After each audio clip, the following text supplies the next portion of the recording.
Tahukah kalian, ada pantangan kalau duduk di bawah tugu ini? Ya, Tugu Ayam Kokok Balenggek yang berada di Arusoka, dekat kantor Bupati Kabupaten Solo.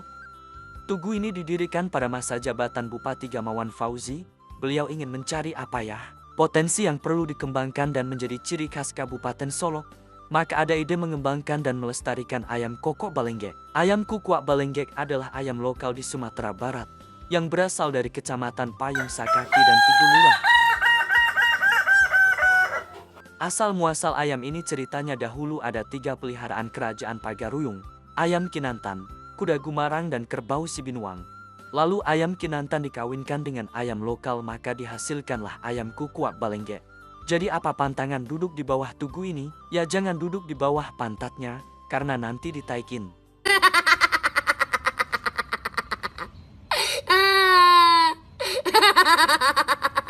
Sejak keberadaan Jalan Baru Ring Road, sudah sangat jarang kita menikmati indahnya Tugu Ayam Kukuak Balenggek ini. Follow terus akun Motovlog Sumatera Barat agar tidak ketinggalan update cerita selanjutnya.